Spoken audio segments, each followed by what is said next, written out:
El silencio en la iglesia era tan denso que podía cortarse con un cuchillo. Todos los invitados contenían la respiración mientras el reloj marcaba 1 hora, 2 horas de retraso. Ana, con su vestido blanco y su ramo de flores temblando entre sus manos, trataba de mantener la compostura aunque por dentro estaba desmoronándose. Sus ojos, antes brillantes de ilusión, ahora luchaban por contener lágrimas que amenazaban con arruinar el maquillaje en el que había invertido tanto tiempo esa mañana. Llegará en cualquier momento, se repetía a sí misma, ignorando las miradas de lástima que la rodeaban. Su madre le apretaba la mano con fuerza, mientras su padre, un hombre que rara vez mostraba emociones, no podía disimular la rabia que sentía crecer en su interior. El teléfono de Ana vibró. Un mensaje. Esas pocas palabras que cambiarían su vida para siempre. Lo siento. No puedo hacerlo. No estoy preparado. El mundo se detuvo. El ruido de los murmullos de los invitados se convirtió en un zumbido distante mientras Ana sentía que el suelo bajo sus pies desaparecía. Carlos, el hombre que le había prometido amor eterno, el hombre con quien había planeado construir una vida, acababa de abandonarla en el altar frente a 200 personas. La humillación fue inmediata y absoluta. Se quitó el velo con manos temblorosas, y con la dignidad que pudo reunir, se dirigió al altar. Su voz, sorprendentemente firme, resonó en la iglesia: la boda se cancela. Gracias por venir. Esa noche, encerrada en su habitación mientras sus amigas intentaban consolarla, Ana juró que jamás volvería a confiar en el amor. Los siguientes días fueron una nebulosa de llamadas de familiares preocupados, devolución de regalos y cancelación de la luna de miel que nunca ocurriría. El apartamento que habían comprado juntos quedó abandonado, con cajas a medio desempacar como testigos mudos de un futuro que nunca llegaría. 6 meses después, Ana apenas comenzaba a recomponer su vida. Había cambiado de trabajo, necesitaba un nuevo comienzo lejos de las miradas de compasión. La editorial donde ahora trabajaba como correctora le permitía sumergirse en mundos ajenos, historias que no eran la suya. La soledad se había convertido en su compañera más fiel, aunque su familia insistía en que debía volver a intentarlo. Fue entonces cuando recibió la llamada que lo cambiaría todo. La abuela de Carlos había fallecido, y sorprendentemente, había dejado algo para Ana en su testamento. ¿Por qué la anciana, a quien apenas conocía, la había incluido en sus últimas voluntades? La curiosidad pudo más que el rencor. Ana se presentó en la notaría, donde le entregaron una caja de madera tallada y un sobre. La señora Isabel insistió en que esto debía llegar a tus manos, explicó el notario con expresión solemne. Esa noche, sola en su apartamento, Ana abrió primero el sobre. La caligrafía temblorosa de una mujer mayor llenaba la página. Querida Ana, cuando leas esto, yo ya no estaré aquí.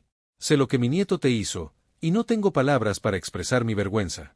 Carlos siempre fue un chico asustado, incapaz de enfrentar sus propios miedos. Lo que te hizo es imperdonable, pero hay algo que debes saber. Algo que encontré entre sus cosas cuando vino a esconderse a mi casa después de dejarte plantada. Ana contuvo la respiración mientras sus dedos abrían la caja de madera. Dentro encontró un diario, fotografías y una memoria USB. Lo que descubrió en esos objetos desafió todo lo que creía saber sobre el día que debió ser el más feliz de su vida. Resulta que Carlos no había huido por cobardía o por falta de amor. La verdad era mucho más compleja y oscura.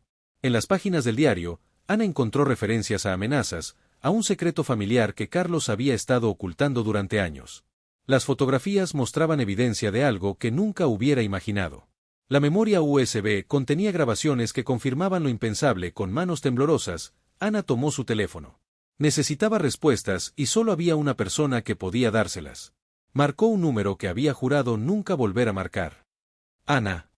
La voz de Carlos sonaba diferente, casi irreconocible tras meses de silencio. Pensé que nunca volverías a hablarme. Tu abuela me dejó algo, respondió ella, luchando por mantener la compostura. Creo que tenemos que hablar. El silencio al otro lado de la línea fue breve pero cargado de significado. ¿Lo has visto todo?, preguntó él finalmente, con voz quebrada. Sí, contestó Ana.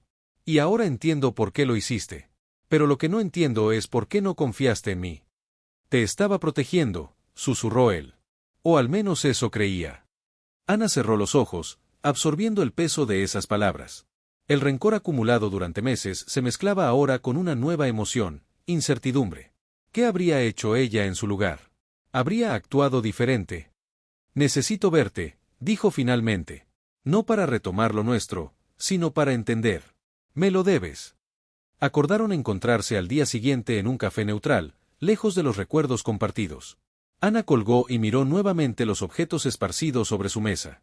El destino, Ese mismo que le había arrebatado su final feliz, ahora le ofrecía algo inesperado. La verdad, mientras guardaba todo cuidadosamente la caja, un pensamiento cruzó su mente. A veces, las historias más dolorosas esconden giros que ni siquiera el mejor novelista podría imaginar. Y aunque el amor le había enseñado su lección más dura, quizás ahora, frente a esta revelación, era el momento de aprender algo nuevo sobre el perdón. Ana no sabía si podría perdonar a Carlos algún día. No sabía si la verdad sería suficiente para sanar las heridas. Pero mientras se preparaba para dormir, una extraña sensación de paz la invadió. Mañana enfrentaría a Carlos, no como la novia abandonada, sino como una mujer decidida a conocer la verdad, por dolorosa que fuera. Lo que Ana no podía imaginar es que su encuentro con Carlos revelaría secretos aún más profundos, y que las consecuencias de esa conversación cambiarían no solo su percepción del pasado, sino también el curso de su futuro. Porque a veces, las segundas oportunidades llegan disfrazadas de los momentos más inesperados, y el destino tiene formas misteriosas de reescribir historias que parecían terminadas. La noche antes de su encuentro con Carlos, Ana apenas pudo dormir. Daba vueltas en la cama mientras fragmentos del diario que había leído se repetían en su mente. No puedo ponerla en peligro, había escrito Carlos. Si me caso con ella, todo lo que he ocultado saldrá a la luz, y ellos no se detendrán ante nada. ¿Quiénes eran ellos? ¿De qué peligro hablaba? Las fotografías mostraban a Carlos reunido con hombres de aspecto sombrío en lugares apartados. En una de ellas, su rostro mostraba claros signos de haber sido golpeado. Las grabaciones en la memoria USB eran conversaciones telefónicas, amenazas apenas veladas sobre mantener el acuerdo y recordar las consecuencias. La mañana llegó con una mezcla de niebla y lluvia, un reflejo perfecto del estado de ánimo de Ana. Eligió ropa sencilla, como si quisiera pasar desapercibida. El café donde habían acordado encontrarse estaba a media hora de su apartamento, en un barrio que ninguno de los dos frecuentaba. Neutralidad, eso era lo que necesitaban. Llegó 10 minutos antes. Eligió una mesa al fondo y pidió un té que no tenía intención de beber. Sus manos no dejaban de temblar. Cuando Carlos entró por la puerta, casi no lo reconoció. El hombre que había amado, siempre impecable y seguro de sí mismo, ahora lucía demacrado, con ojeras profundas y varios kilos menos. Sus ojos, sin embargo, seguían siendo los mismos que la habían enamorado años atrás. Gracias por venir, dijo él, sentándose frente a ella sin atreverse a mirarla directamente. No vine por ti, aclaró Ana con voz firme. Vine por mí, porque merezco saber la verdad. Carlos asintió lentamente, como si cada movimiento le costara un esfuerzo enorme. Sacó un sobre del bolsillo interior de su chaqueta y lo colocó sobre la mesa. Antes de explicarte todo, necesito que veas esto. Es la razón por la que tuve que alejarme de ti. Ana abrió el sobre con cautela. Dentro había una serie de documentos legales y un informe médico. Mientras leía, su rostro fue palideciendo. ¿Esto es? Comenzó a preguntar, pero las palabras se le atascaron en la garganta. Sí, confirmó Carlos. Mi padre no murió en un accidente, como siempre te dije. Está vivo, pero no como lo recuerdo. El hombre que me crió, el hombre que conocí, desapareció hace años. La historia que Carlos procedió a contarle era tan increíble que, de no ser por las pruebas tangibles que tenía frente a ella, Ana habría pensado que se trataba de una elaborada mentira para justificar lo injustificable. Ricardo, el padre de Carlos, había sido contador en una importante empresa constructora. Una noche, trabajando hasta tarde, descubrió irregularidades en las cuentas, evidencias de lavado de dinero y conexiones con personas peligrosas. Ingenuo, creyendo en la justicia, Ricardo reportó lo que había encontrado a sus superiores. 3 días después, sufrió un accidente automovilístico que lo dejó en coma durante meses. Cuando despertó, había perdido gran parte de su memoria y quedó con secuelas permanentes. La familia de Carlos recibió amenazas explícitas. Si hablaban, serían los siguientes. Durante años vivimos con miedo, cambiando de ciudad, adoptando perfiles bajos, explicó Carlos. Pero cuando te conocí, por primera vez en mucho tiempo, me permití soñar con una vida normal. Las lágrimas comenzaron a correr por las mejillas de Carlos, algo que Ana jamás había visto antes. Una semana antes de la boda, recibí esto, continuó, mostrándole su teléfono con un mensaje de texto. Era una fotografía de Ana saliendo de su trabajo, seguida de otra donde se la veía entrando a su apartamento. El mensaje era simple y aterrador: sabemos quién es. Sabemos dónde vive. La boda será su funeral. Ana sintió un escalofrío recorrer su espalda. La rabia que había alimentado durante meses comenzaba a transformarse en algo diferente, más complejo. ¿Por qué no confiaste en mí? ¿Podríamos haber buscado ayuda juntos?, preguntó, con un nudo en la garganta. Te conozco, Ana. Habrías querido luchar, enfrentarlos. Y yo he visto de lo que son capaces, respondió Carlos, señalando el informe médico de su padre. No podía arriesgarme a perderte así. Preferí que me odiaras a verte sufrir por mi culpa. El silencio entre ambos se volvió espeso, cargado de emociones contradictorias. Por la ventana del café, Ana observó cómo la lluvia se intensificaba, golpeando el cristal con furia, como si el cielo mismo compartiera su tormenta interior. ¿Y ahora qué?, preguntó finalmente. ¿Por qué tu abuela quiso que yo supiera todo esto? Carlos respiró hondo, como preparándose para revelar algo aún más difícil. Porque antes de morir, mi abuela encontró algo. Algo que podría acabar con todo esto de una vez por todas. Los ojos de Ana se clavaron en los de Carlos, expectantes. ¿Qué encontró tu abuela? Carlos miró nerviosamente alrededor del café antes de inclinarse más cerca. Una caja fuerte oculta detrás de un falso panel en el despacho de mi padre. Dentro había documentos, copias de todos los registros que mi padre descubrió antes del accidente. Pero también había algo más, una memoria USB con grabaciones. Mi padre, siempre cauteloso, había estado registrando todas sus conversaciones durante meses. ¿Y eso puede incriminarlos?, preguntó Ana, sintiendo que su corazón se aceleraba. No solo incriminarlos, destruirlos. Hay nombres, fechas, cantidades, transferencias bancarias, todo lo que las autoridades necesitarían para desmantelar toda la operación. La camarera se acercó a preguntar si querían algo más. Ambos negaron con la cabeza, tensos hasta que la mujer se alejó lo suficiente. ¿Dónde están esos documentos ahora?, susurró Ana. Mi abuela los escondió. Antes de morir, me dio instrucciones para encontrarlos, pero... Carlos se detuvo, pasándose una mano temblorosa por el pelo. No estoy solo en esto, Ana. Hay alguien más que sabe lo que mi padre descubrió, alguien dentro de la empresa que ha estado ayudándonos en secreto durante años. ¿Quién? Lorenzo Vidal. Ana sintió que se quedaba sin aire. Lorenzo Vidal, el padrino de boda de Carlos, el hombre que había pronunciado un emotivo discurso en la cena de ensayo, lamentando luego no poder hacerlo el día de la ceremonia. ¿Lorenzo? Pero él es el director financiero de la constructora. Fue quien contrató a mi padre originalmente. Cuando todo ocurrió, Lorenzo fingió lealtad a la empresa, pero en realidad ha estado reuniendo pruebas durante años, esperando el momento adecuado para hacer justicia.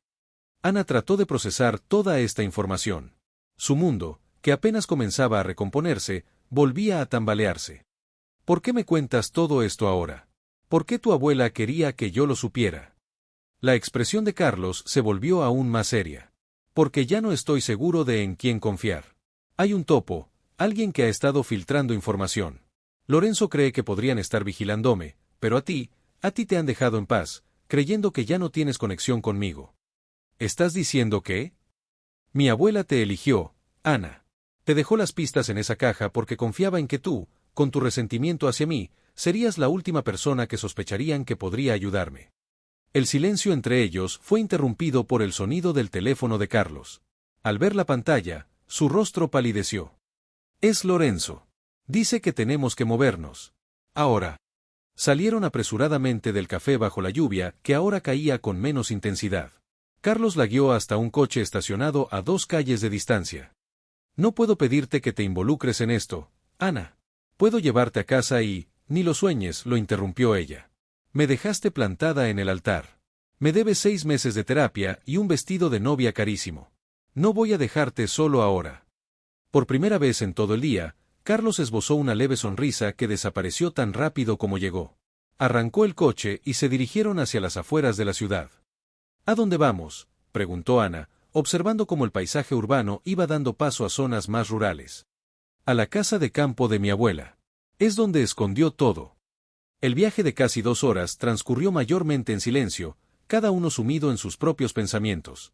Ana observaba ocasionalmente a Carlos, este hombre que tanto había amado y luego odiado, preguntándose si podría volver a confiar en él algún día. La casa de campo era una construcción modesta rodeada de pinos y encinas.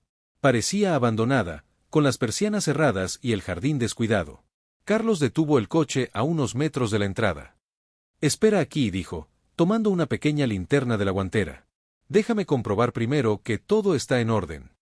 Ana asintió, pero en cuanto Carlos desapareció por la puerta principal, sintió un escalofrío. Algo no estaba bien. Salió del coche y caminó lentamente hacia la casa, tratando de no hacer ruido sobre la grava húmeda del camino. Al entrar, la oscuridad y el silencio la envolvieron. «Carlos», llamó en voz baja. No hubo respuesta. Guiándose por la poca luz que entraba por las rendijas de las persianas, Ana avanzó por el pasillo hasta llegar a lo que parecía ser un estudio. La puerta estaba entreabierta y pudo ver a Carlos arrodillado frente a la chimenea, manipulando algo en la pared. «Carlos, ¿qué?». No pudo terminar la frase. Una sombra se movió detrás de ella y sintió algo frío presionando contra su espalda. «Ni un movimiento», susurró una voz que reconoció al instante. «Lorenzo». Carlos se giró bruscamente. «¿Qué haces?». «Suéltala». «Lo siento, Carlos», dijo Lorenzo, empujando a Ana hacia el interior del estudio. «Pero esto ha ido demasiado lejos. Sabes que no puedo permitir que esos documentos salgan a la luz». El mundo de Ana se derrumbó por segunda vez. Lorenzo, el supuesto aliado, el hombre en quien Carlos había confiado, los había traicionado. «Tú eras el topo», murmuró Carlos, y no era una pregunta. Lorenzo sonrió con amargura. «Siempre lo fui. ¿Crees que alguien llega a director financiero de una empresa como esa con las manos limpias? Estuve vigilando a tu padre desde el principio.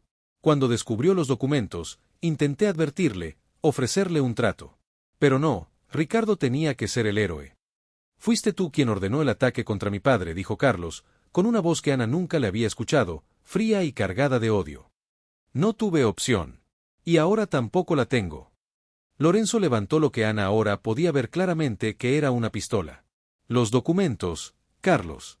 «Ahora». Carlos miró a Ana, sus ojos llenos de desesperación y algo más, determinación. «Están en la caja fuerte detrás del cuadro», dijo finalmente, señalando un retrato familiar colgado en la pared. «Bien. Ábrela». Carlos se acercó al cuadro y lo descolgó, revelando una pequeña caja fuerte empotrada. Sus dedos temblaron mientras introducía la combinación. Ana, ahora libre del agarre de Lorenzo pero aún bajo la amenaza de su arma, observaba la escena con el corazón latiendo desbocado. Fue entonces cuando notó algo peculiar. Carlos estaba introduciendo la combinación con un ritmo específico, como si estuviera marcando un código. La puerta de la caja fuerte se abrió con un chasquido metálico. Carlos extrajo un sobre abultado y se giró hacia Lorenzo. «Aquí tienes. Todo lo que mi padre recopiló». Lorenzo, manteniendo el arma apuntada hacia ellos, extendió su mano libre para tomar el sobre. En ese instante, el sonido de neumáticos sobre la grava rompió el silencio de la casa. Luces de vehículos iluminaron las ventanas a través de las persianas. La expresión de Lorenzo pasó del triunfo al pánico en segundos. «¿Qué has hecho?». Carlos sonrió, una sonrisa triste pero satisfecha. «La caja fuerte tiene un sistema de alarma silenciosa. Si introduces la combinación con un ritmo específico, envía una señal directamente a la policía. Mi abuela lo instaló después de que mi padre. Supongo que siempre supo que este día llegaría». Lorenzo levantó el arma, apuntando directamente a la cabeza de Carlos. Sus ojos reflejaban la desesperación de un hombre acorralado. «Si yo caigo, tú caes conmigo». El tiempo pareció detenerse. Ana vio el dedo de Lorenzo tensarse sobre el gatillo y, sin pensarlo, se lanzó hacia adelante. Todo sucedió en cuestión de segundos. Ana se lanzó hacia adelante con todas sus fuerzas mientras un disparo retumbaba en la habitación. Sintió un dolor agudo en el brazo izquierdo, pero logró impactar contra Lorenzo, desestabilizándolo lo suficiente para que Carlos pudiera arrojarse sobre él. Ambos hombres cayeron al suelo en un forcejeo desesperado por controlar el arma. Ana, sujetándose el brazo herido, se apoyó contra la pared mientras la puerta principal se abría de golpe. Varios agentes de policía irrumpieron en la casa con armas en alto. «¡Policía! ¡Al suelo! ¡Bajen las armas!». En medio del caos, Lorenzo logró empujar a Carlos y apuntar nuevamente, pero antes de que pudiera disparar, dos agentes dispararon casi simultáneamente. Lorenzo cayó hacia atrás, el arma resbalando de su mano inerte. Los siguientes minutos fueron confusos. Alguien presionaba una compresa contra el brazo de Ana. Carlos estaba a su lado, pálido, repitiendo su nombre como una plegaria. Las luces de las ambulancias iluminaban la habitación con destellos azules y rojos. «La bala solo rozó el brazo», explicaba un paramédico a Carlos mientras atendía a Ana. «Va a estar bien, pero necesitamos llevarla al hospital para tratar la herida correctamente». En la ambulancia, Ana finalmente procesó lo ocurrido. Había arriesgado su vida por el hombre que la había abandonado en el altar. El mismo hombre que ahora sostenía su mano como si fuera lo más preciado del mundo. «Pensé que te perdería de nuevo», susurró Carlos, con lágrimas en los ojos. «Esta vez para siempre». Ana no respondió. Las emociones contradictorias que sentía eran demasiado intensas para ponerlas en palabras. En el hospital, mientras los médicos trataban su herida, un oficial de policía les informó que Lorenzo había sobrevivido y estaba bajo custodia. Ya hemos comenzado a revisar los documentos, explicó el oficial. Varias personas importantes serán arrestadas en las próximas horas. Han estado tras esta organización durante años, pero nunca tuvieron pruebas suficientes hasta ahora. 3 días después, Ana fue dada de alta. Para su sorpresa, su madre estaba esperándola en la sala de espera junto a Carlos. Me llamó, explicó su madre mientras la abrazaba con cuidado de no lastimar su brazo vendado. Me contó todo. No sabía qué decir al principio, pero ahora comprende por qué hice lo que hice, completó Carlos. Aunque eso no lo hace menos doloroso para ti, lo sé. El camino a casa fue silencioso. Ana había insistido en volver a su propio apartamento a pesar de las protestas de su madre y Carlos, quienes temían dejarla sola. Necesitaba espacio, tiempo para pensar. Las semanas siguientes transcurrieron en una especie de limbo. Ana seguía su rutina, trabajar, comer, dormir, pero su mente estaba constantemente repasando todo lo ocurrido. Carlos respetaba su espacio, limitándose a mensajes preguntando cómo se sentía su brazo, compartiendo actualizaciones sobre el caso cuando aparecían en las noticias. Un mes después del incidente, la constructora había sido intervenida, varios ejecutivos arrestados, y la historia de Ricardo, el padre de Carlos, había salido a la luz pública.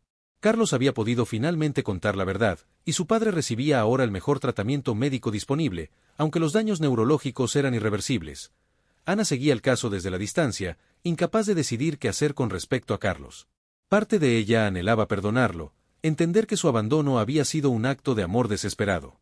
Otra parte temía volver a confiar, a exponerse nuevamente al dolor. Fue una tarde de domingo cuando Ana finalmente tomó una decisión. Caminando por el parque donde solían pasear, se detuvo frente al pequeño kiosco de música donde Carlos le había pedido matrimonio. Las emociones que había mantenido a raya durante semanas finalmente desbordaron en lágrimas silenciosas. Sacó su teléfono y, tras un momento de duda, llamó a Carlos. ¿Podemos vernos?, preguntó simplemente cuando él contestó. Se encontraron 1 hora después en ese mismo parque. Carlos parecía mejor que la última vez que lo había visto. Había recuperado algo de peso y sus ojos ya no llevaban esa sombra constante de miedo. Se sentaron en un banco, observando a los niños jugar en la distancia. He estado pensando mucho, comenzó Ana. Sobre nosotros, sobre lo que pasó, sobre lo que podría haber pasado si las cosas hubieran sido diferentes. Yo también, respondió Carlos. No pasa un día sin que me preguntes si hice lo correcto. ¿Lo hiciste?, preguntó ella, mirándolo directamente a los ojos. Fue abandonarme la única opción. Carlos sostuvo su mirada. En ese momento, con la información que tenía, con el miedo que sentía, sí, creí que era la única forma de mantenerte a salvo. Pero ahora... Su voz se quebró. Ahora me pregunto si no debería haber confiado en ti, en nosotros. Ana asintió lentamente. Eso es lo que más me dolió, ¿sabes? No el hecho de que me dejaras, sino que no me consideraras lo suficientemente fuerte para enfrentar la verdad contigo. Eras la persona más fuerte que conocía, dijo Carlos. Lo sigues siendo. Lo demostraste en la casa de campo. Yo quería protegerte y terminaste siendo tú quien me salvó la vida. Se quedaron en silencio un momento, dejando que esas palabras flotaran entre ellos. No sé si puedo volver a donde estábamos, dijo finalmente Ana. Demasiado ha cambiado. Yo he cambiado. Lo entiendo, respondió Carlos, y la resignación en su voz hizo que algo se estrujara en el pecho de Ana. Pero, continuó ella, quizás podríamos empezar de nuevo. No desde donde nos quedamos, sino desde el principio. Conocernos otra vez, esta vez sin secretos. La esperanza iluminó el rostro de Carlos como un amanecer. Me gustaría eso, dijo simplemente. Ana extendió su mano, una invitación. Carlos la tomó con cuidado, como si fuera algo precioso y frágil. No era un final feliz, no todavía. Era un comienzo, incierto y tembloroso como todos los comienzos importantes. El camino hacia la confianza plena sería largo, probablemente, no exento de dificultades. Pero mientras caminaban juntos por el parque, Ana sintió algo que creía perdido para siempre, esperanza. 6 meses después, en ese mismo parque, Ana y Carlos celebraron una pequeña ceremonia. No una boda, todavía no estaban listos para eso, sino una promesa. Una promesa de honestidad, de valor, de enfrentar juntos lo que viniera. El padre de Carlos asistió en silla de ruedas, sus ojos reconociendo ocasionalmente a su hijo entre las brumas de su memoria dañada. La madre de Ana, inicialmente reticente, había terminado aceptando que el amor a veces toma caminos inesperados para encontrar su verdadero destino. A veces, reflexionaba Ana mientras observaba el atardecer junto a Carlos, las cicatrices que nos deja la vida no son señales de derrota, sino mapas que nos guían hacia lugares que nunca hubiéramos descubierto de otra manera. Y aunque nadie puede prometer un felices para siempre, quizás lo importante no es la certeza del final, sino el valor de seguir escribiendo la historia, un día a la vez, porque a veces, cuando la vida te deja en ridículo en el altar, no es el final de tu historia de amor. A veces, es solo el principio de una historia mucho más profunda y verdadera. Todo sucedió en cuestión de segundos. Ana se lanzó hacia adelante con un grito desgarrador, distrayendo a Lorenzo el tiempo suficiente para que su disparo fallara, rozando la pared. Carlos aprovechó el momento para abalanzarse sobre Lorenzo, ambos cayendo al suelo en un violento forcejeo. El arma se deslizó por el suelo de madera, quedando fuera del alcance de ambos. Ana se lanzó a recuperarla mientras escuchaba sirenas acercándose y voces gritando órdenes en el exterior de la casa. Con manos temblorosas, tomó la pistola justo cuando Lorenzo lograba dominar a Carlos, golpeándolo con fuerza en el rostro. «¡Aléjate de él!», gritó Ana, apuntando con el arma que apenas podía sostener con firmeza. Lorenzo se detuvo, una sonrisa burlona dibujándose en sus labios. «No vas a disparar», dijo con una calma escalofriante. «No tienes lo que hace falta». En ese preciso instante, la puerta del estudio se abrió de golpe y varios policías entraron con armas en alto. «¡Policía! ¡Al suelo, ahora!». Lorenzo, acorralado, levantó las manos lentamente. Su rostro reflejaba la derrota, pero sus ojos seguían fijos en Ana, una promesa silenciosa de venganza que la hizo estremecerse. Los siguientes días transcurrieron como en una nebulosa para Ana. Las declaraciones en comisaría, las preguntas interminables, los titulares en los periódicos sobre la caída de una red de corrupción que se extendía desde la constructora hasta altos cargos políticos. Carlos estaba siempre cerca, pero manteniendo una distancia respetuosa, consciente de que su relación había quedado suspendida en un limbo de confianza rota y verdades recién descubiertas. Una semana después del incidente, mientras Ana recuperaba algo de normalidad trabajando en la editorial, recibió una llamada que no esperaba. «Ana, soy María, la enfermera de Ricardo Mendoza». El padre de Carlos había sido trasladado a un centro especializado en rehabilitación neurológica tras la detención de Lorenzo. Con los bienes confiscados a la red criminal, ahora podía recibir el tratamiento que necesitaba. «Ha preguntado por usted», continuó la enfermera. «No sabemos cómo, pero su nombre apareció en uno de sus momentos de lucidez. Carlos me dio su número. Dice que quizás quiera visitarlo». Ana sintió un nudo en la garganta. ¿Visitar al padre de Carlos? ¿Al hombre que indirectamente había causado que su boda se cancelara? Pero también al hombre que había intentado hacer lo correcto, pagando un precio terrible por ello. Esa tarde, Ana se encontró en la recepción del centro de rehabilitación, nerviosa como una adolescente. En su primera cita, Carlos la esperaba con una expresión de gratitud y sorpresa. «No pensé que vendrías», admitió mientras la guiaba por los pasillos. «Yo tampoco», confesó Ana. «Pero creo que necesito entender todo». Ricardo Mendoza era apenas una sombra del hombre cuya fotografía Ana había visto en casa de Carlos años atrás. Delgado, con la mirada perdida la mayor parte del tiempo, conectado a varios monitores. Pero cuando Carlos y Ana entraron en la habitación, sus ojos se iluminaron con un destello de reconocimiento. «Ah, novia», murmuró con dificultad, extendiendo una mano temblorosa hacia Ana. Algo se rompió dentro de ella. No pudo evitar que las lágrimas brotaran mientras tomaba aquella mano frágil entre las suyas. Este hombre la recordaba, de alguna manera, a pesar de que nunca habían llegado a conocerse. «Lo siento», dijo Ricardo con voz entrecortada. «Mi culpa, boda». «No, no fue su culpa», respondió Ana, sorprendiéndose a sí misma con la firmeza de su voz. «Usted hizo lo correcto. Fue valiente». Carlos observaba la escena con los ojos húmedos, apoyado contra la pared como si necesitara ese soporte para no derrumbarse. Esa visita cambió algo fundamental en Ana. Al salir del hospital, mientras caminaban en silencio hacia el aparcamiento, se detuvo y miró a Carlos directamente a los ojos. «Te odié», dijo con voz clara. «Te odié como nunca pensé que podría odiar a alguien. Pasé meses soñando con formas de hacerte sufrir como yo sufrí». Carlos asintió, aceptando cada palabra como un golpe merecido. «Pero ahora entiendo», continuó ella. «No puedo decir que lo que hiciste fue lo correcto. Podrías haberme contado la verdad, podrías haber confiado en mí. Pero entiendo por qué lo hiciste». «¿Eso significa?», comenzó Carlos, sin atreverse a completar la pregunta. «No lo sé», respondió Ana honestamente. «No sé qué significa para nosotros. Solo sé que ya no quiero vivir con ese odio». Ya ha habido demasiado dolor en esta historia. 3 meses después, Lorenzo y sus cómplices fueron condenados a largas penas de prisión. Los documentos que el padre de Carlos había recopilado, junto con las grabaciones encontradas por su abuela, habían sido cruciales para el caso. Ana asistió al juicio cada día, a veces junto a Carlos, a veces sola, observando cómo se hacía justicia. Finalmente Ricardo mostraba pequeñas mejorías. Nunca volvería a ser el mismo, pero había momentos de claridad cada vez más frecuentes. Ana lo visitaba semanalmente, leyéndole libros y contándole sobre su trabajo en la editorial. A veces Carlos coincidía con ella, otras veces se aseguraba de darle espacio. Fue durante una de esas visitas cuando Ricardo tomó la mano de Ana con inusual firmeza. Él te ama, dijo, con la mirada más lúcida que Ana le había visto. Nunca dejó de amarte. Ana sintió que su corazón se aceleraba.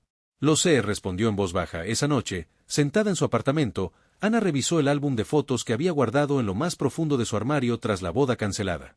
Imágenes de un tiempo más sencillo, cuando el amor parecía suficiente para superar cualquier obstáculo. Tomó su teléfono y, tras un momento de duda, escribió un mensaje a Carlos: café mañana. Se encontraron en el mismo café donde todo había comenzado a aclararse meses atrás. Pero esta vez no había secretos entre ellos, no había amenazas acechando en las sombras. He estado pensando, dijo Ana después de un rato de conversación casual. Sobre nosotros, sobre lo que pasó, sobre lo que podría pasar. Carlos la miró expectante, sin atreverse a interrumpir. No podemos volver a lo que éramos, continuó ella. Esa Ana y ese Carlos ya no existen. Hemos cambiado demasiado. El rostro de Carlos reflejó una profunda tristeza, pero asintió comprensivamente. Pero quizás. Ana respiró hondo, encontrando las palabras. Quizás podríamos descubrir quiénes somos ahora. Conocernos de nuevo. Sin expectativas, sin promesas que no estemos seguros de poder cumplir. Solo, ver a dónde nos lleva. La esperanza iluminó los ojos de Carlos. Me gustaría eso, dijo simplemente, extendiendo su mano sobre la mesa. Ana dudó un momento antes de tomarla. El contacto se sentía familiar y extraño al mismo tiempo. Un año después, en una pequeña ceremonia a la que asistieron solo sus familiares más cercanos y algunos amigos, Ana y Carlos sellaron un nuevo compromiso. No era la gran boda que habían planeado originalmente, con cientos de invitados y lujos exagerados.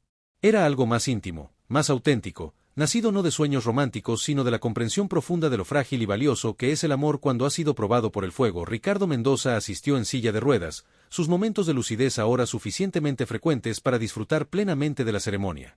La madre de Ana, que había sido la más reticente a esta reconciliación, fue quien más lágrimas derramó al ver a su hija finalmente encontrar la felicidad que merecía. A veces, el destino toma los caminos más dolorosos y retorcidos para llevarnos exactamente donde debemos estar.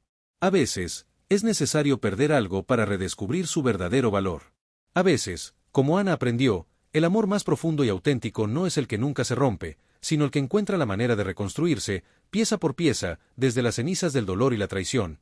Y mientras Carlos la miraba con ojos llenos de un amor maduro y consciente, Ana comprendió que el ridículo del altar se había transformado en la más bella e inesperada de las sorpresas, la oportunidad de elegir el amor no desde la inocencia, sino desde la sabiduría.